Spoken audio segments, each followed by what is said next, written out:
I had just ended a 3-year marriage, only to find the economy class fully booked. Left with no choice, I gritted my teeth and upgraded to first class. I finally broke down in my seat, crying uncontrollably. A wealthy young man, seeing my state, kindly handed me a pack of tissues. I merely glanced at him sideways, but instead of accepting the tissue, I went through the motions just to preserve the last shred of my dignity. After the flight, I pretended nothing had happened, laughing and chatting on the phone like usual. Ironically, my careless and candid nature caught the attention of that rich heir. My name is Zhou Yu, a lawyer. I grew up without parents and have a younger sister who suffers from depression. Because of this, I work harder than anyone else, hoping to build a warm home for the two of us in this cold, indifferent city. But what I didn't expect was to come home utterly exhausted and find flower petals scattered all over the floor. A chill ran down my spine. I rushed into the bathroom and, thankfully, arrived in time to save my sister. She was out of danger. In my fury, I checked her phone and discovered dozens of messages sent to a man, without a single reply. His name? Lin Qijung. Who was he? What had he done to her? Seeing how desperately she tried to hide it only made me angrier. The next morning, I rushed to work, hoping to get information about this man from my best friend. To my shock, he turned out to be a well-known second-generation heir and a notorious playboy, charming every woman he met, but committing to none. Despite that, I only have one sister. I won't let anyone hurt her, no matter how powerful they are. That's just who I am. The kind of person who knows there are tigers in the mountain but heads there anyway. I went to his company but was blocked by the receptionist. I just need 5 minutes, I said. That was the last straw. If being polite didn't work, then I'd force my way in. When she wasn't looking, I slipped into the CEO's office. What surprised me was that the man didn't get angry. Instead, he politely invited me to sit. Does my sister's suicide attempt have anything to do with you? I asked. Absolutely not, he said firmly. I can tell you with certainty, I never did anything that might have given her the wrong impression. In fact, I barely even know her. His decisive response left me stunned. To prove his innocence, he even handed me his phone. I saw that he hadn't read a single one of her messages. That's when I realized, my sister's feelings had always been one-sided. Embarrassed and angry, I wanted to resign on her behalf. But he brought out the company's contract. Each employee had signed a legally binding agreement. Quitting before the term ended would incur a huge penalty. There's no such thing as quitting without consequences, he said. Don't be so naive. I'll handle it properly. Furious, I stormed out, kicking the door as I left. That impulsive kick somehow lodged itself in his heart. I tried reasoning with my sister. Stop chasing after someone who doesn't care about you, I said, but she accused me of meddling. I won't quit. I'm content just watching him from afar. It's my choice, she replied, even if it hurts. Watching her walk away broke me. I thought I'd never cross paths with Lin Qijung again. But fate had other plans. I received a call about a client trying to jump off a building after failing to get their wages. As the family sobbed and begged in front of me, I tried to find a legal solution. But I knew logic alone couldn't resolve despair. So I spoke with urgency and empathy. Just then, Lin Qijung appeared. He was the investor of the building. His sudden intervention broke the deadlock. He immediately agreed to cover the cost and had the money delivered on the spot. At first, I was wary of his capitalist identity. But witnessing how decisively he handled things changed my perception. However, the workers didn't trust him. They insisted I deliver the money. Sensing my fear, he took my hand and led me to the rooftop. My legs were trembling. Every gust of wind made me dizzy. But I stood firm on the rooftop edge. Watching him take charge, showing respect for life and responsibility, it stirred something in me beyond fear. A faint affection began to blossom. Together, we talked the worker down. Later, to thank him, I invited him out for a hot pot. Despite the noisy environment, this golden boy with a silver spoon showed no air. He even loosened his tie and blended right in. I found myself warming to him again. I brought up my sister. She won't give up on you, I said. Please, consider firing her so she can stop holding on to hope. He refused to let her go but promised to transfer her to a department where she wouldn't see him. Unexpectedly, his plan included me. Soon, I received a call from HR. I'd been transferred to the dull finance department. You got promoted, my sister said. Got a raise, too. Her disappointed expression told me everything. Lin Qijung had done this to help. So I laid out the reality to her. We're just employees. He's the boss. The gap between us is too big. Stop dreaming. When did you and Mr. Lin get involved? She asked. During that suicide case? Yes, I said. He was just my client. But from that day on, a seed of hatred quietly took root in her heart. The rescue incident went viral online, landing us both on the trending list. Gossip buzzed at the office. But our boss saw an opportunity. It turned out that Jilin Group's previous legal counsel had been arrested. And now they were searching for a new team. He pressured me to reach out, painting rosy futures and dangling bonuses. When I resisted, he actually threatened to jump off the building himself. After a round of coaxing and guilt-tripping, I finally relented. Just then, my best friend was hospitalized with acute gastroenteritis. Without preparation, I was pushed onto the stage to present our firm's proposal. Relying on my experience, I delivered key points from memory. What was supposed to be an impromptu rescue ended up winning the project. I knew, deep down, it was Lin Qijung who made that possible. That night, he confessed, "Zhou Yu, I like you, I'll do anything I can for you." But I had no illusions. I was a divorced woman with no faith in love. More importantly, this was the man my sister had longed for. So I rejected him. I buried myself in work to suppress the emotional turmoil. Until one day, he invited me to his home under the guise of business. He brought up our first meeting, the flight, the tissues, the tear-streaked face that etched itself into his memory.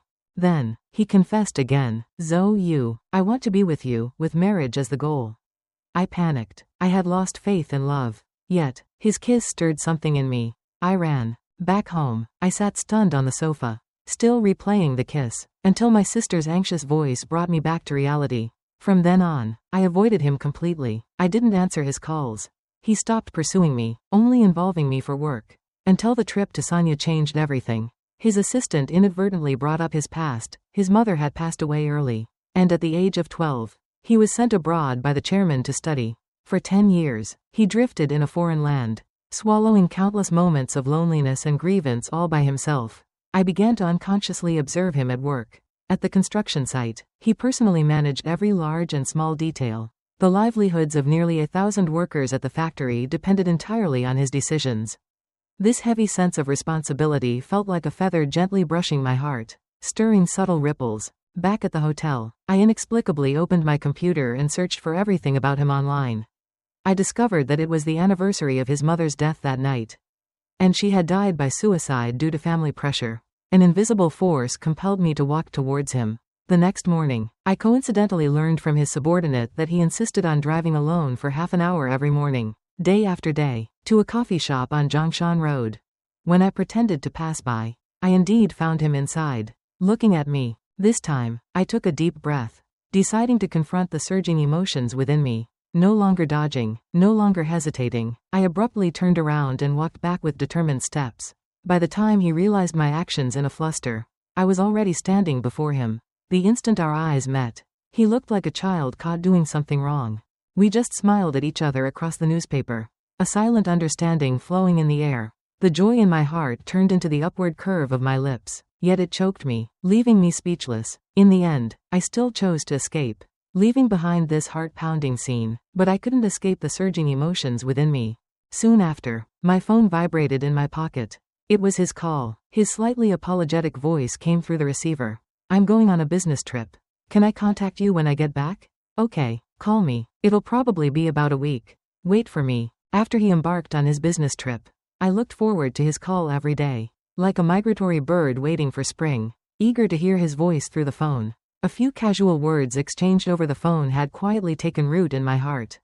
I knew I was slowly falling for this ardent affection.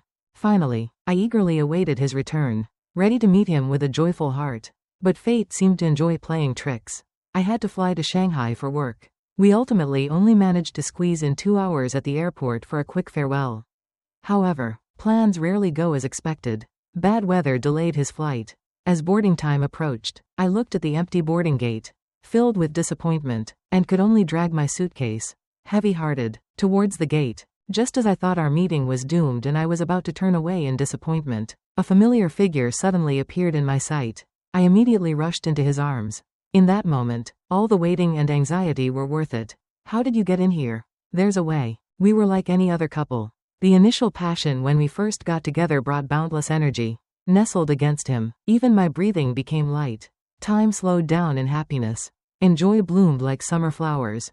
Every moment was filled with love. like silk soaked in moonlight.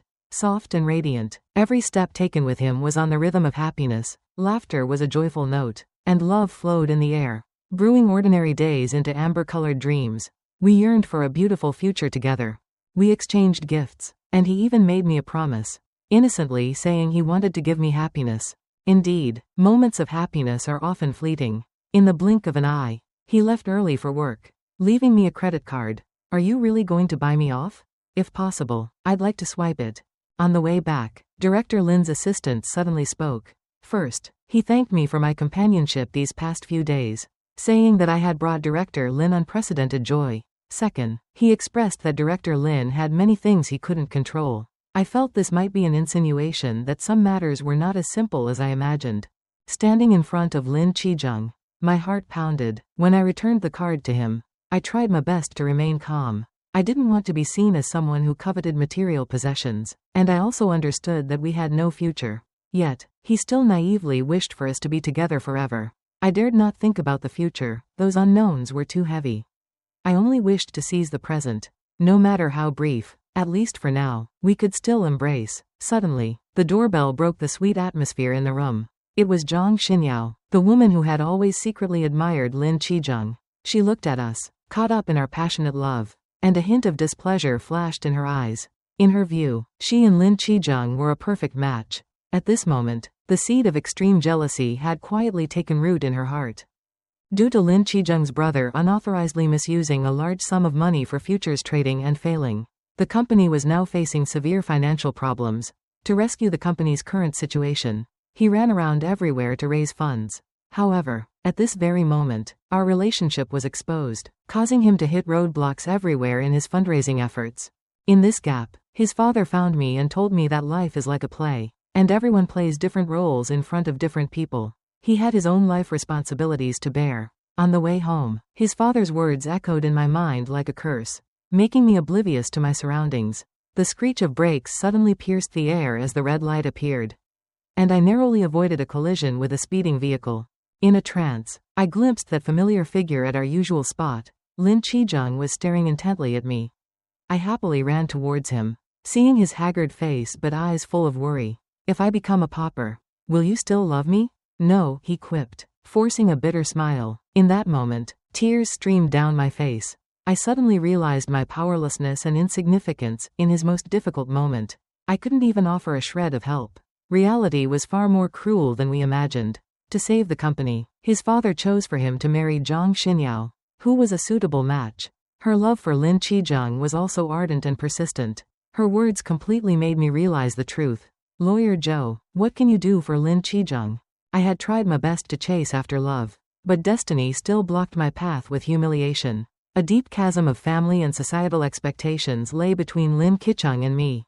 I couldn't selfishly drag him into conflict with his family. No matter how much unwillingness and pain filled my heart, I could only release my tightly clasped hand. At this moment, my heart felt as if it were being pricked by countless needles, hurting so much I couldn't breathe.